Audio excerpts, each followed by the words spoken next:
Hey YouTube, welcome back to another edition of Common Sense from the Commonwealth with Keystone Patriot here. I received a message the other day from somebody who watched my video of when I cut my wrist when we were out in the woods, and from my understanding he doesn't really know a whole lot about first aid and whatnot. So what I'm going to try and do is, I can't really say I'm going to explain first aid because there's more people out there who are certainly more qualified than I am.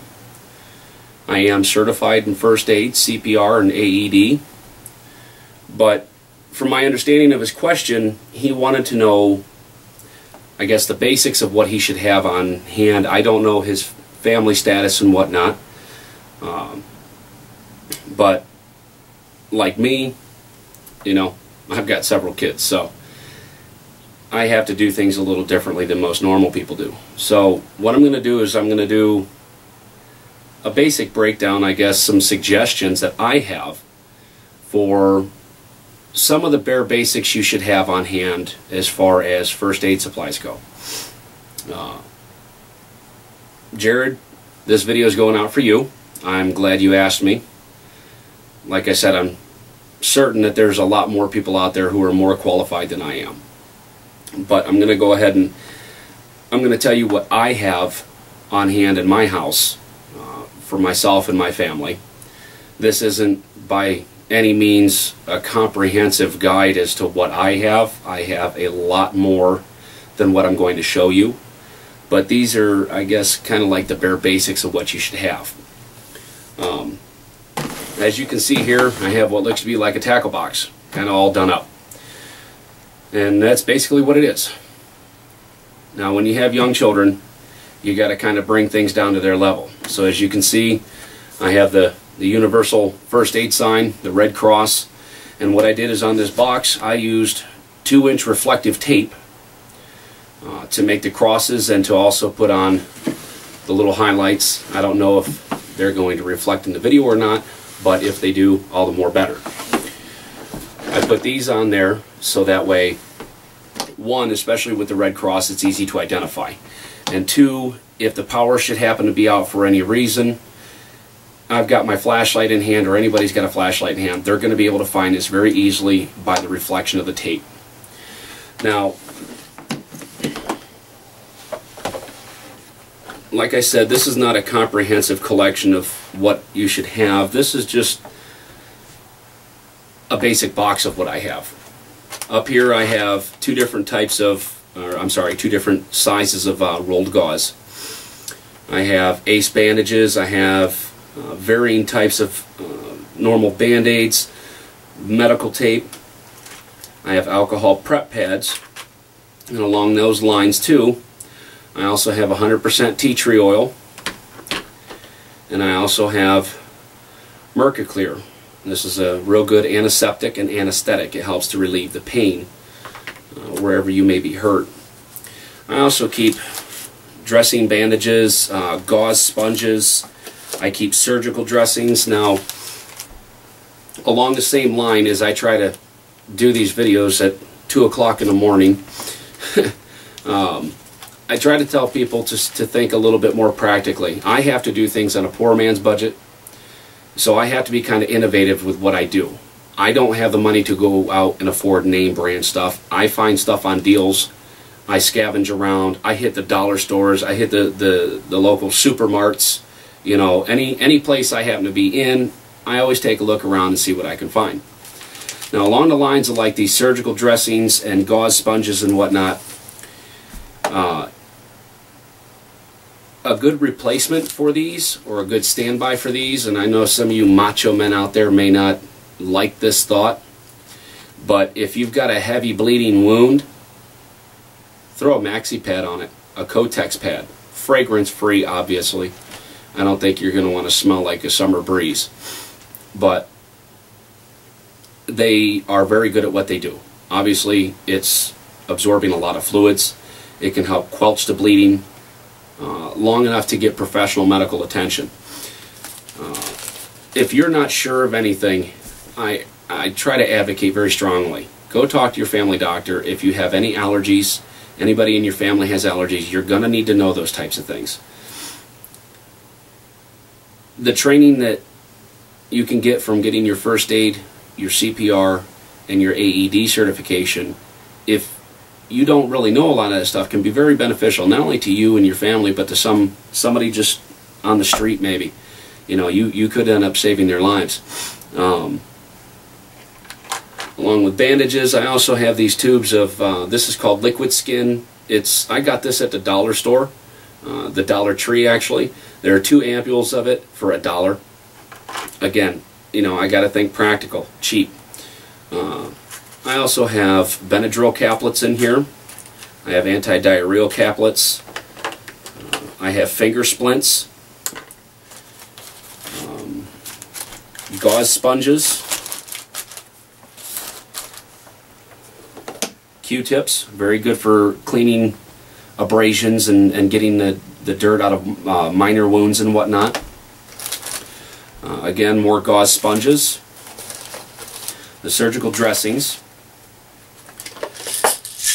Aspirin, low-dose aspirin. If somebody thinks that they're having a heart attack, give them a low-dose aspirin. If a low-dose aspirin isn't available, give them a regular one. But you need to find out, too, if they're allergic to aspirin. If they're allergic to aspirin, you're kind of in a conundrum there. I also carry first aid antiseptic. This is the povidone iodine. It's a little expensive, but I'll tell you what, it works really good. EMT shears, always good to have.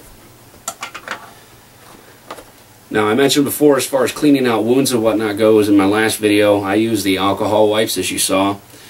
I believe I also mentioned about saline. Now, I have this. This is the Arm & Hammer Simply Saline Plus. It's a wound wash. This stuff's a little pricey.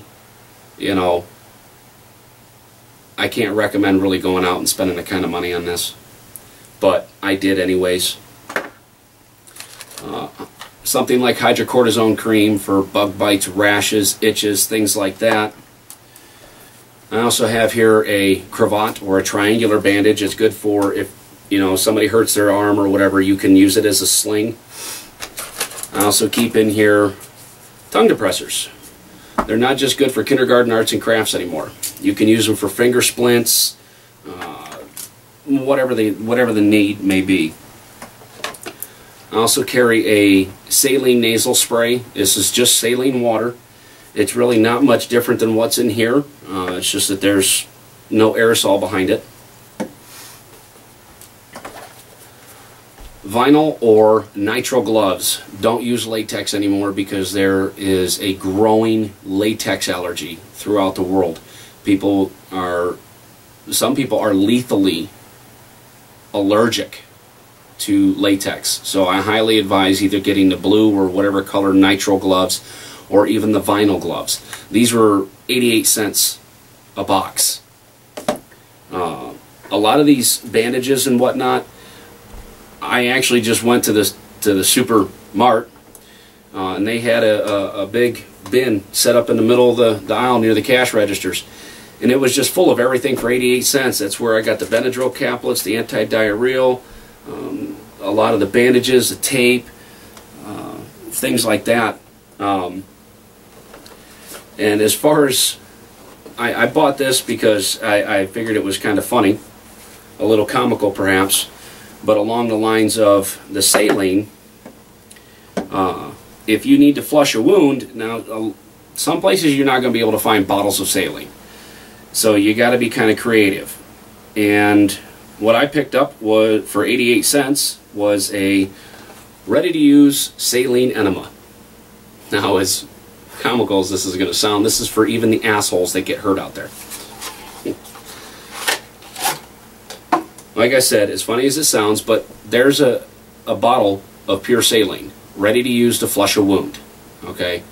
There's nothing, just because it says it's for enemas on the box doesn't mean that you can't use it to flush your wound with. If it's good enough to go up your rear end, it's good enough to clean, you know, a cut, a gash, a scrape, whatever. As well as being in the household, there are, you know, a few other things that I do keep here. I'm not going to display them right now because I really don't have the time to go through everything. Seeing as how you got to keep these videos short on YouTube, which is what I'm trying to do. So along those lines, I'm just going to toss this stuff back in here and get this out of the way.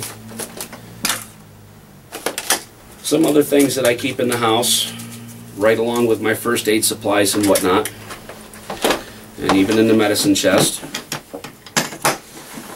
are bottles of hydrogen peroxide. Again, you can get these at the supermarts for like $1 or $2 a bottle.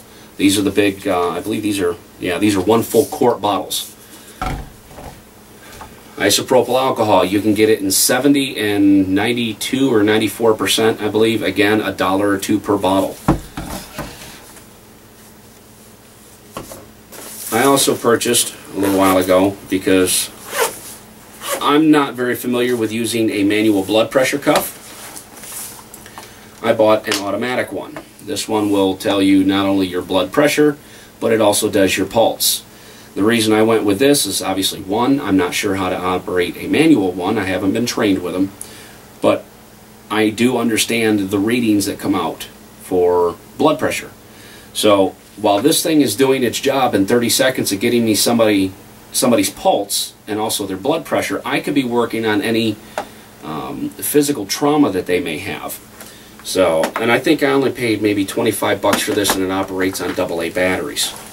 I'm not, you know, again, these are just suggestions. This is stuff that I have in my house.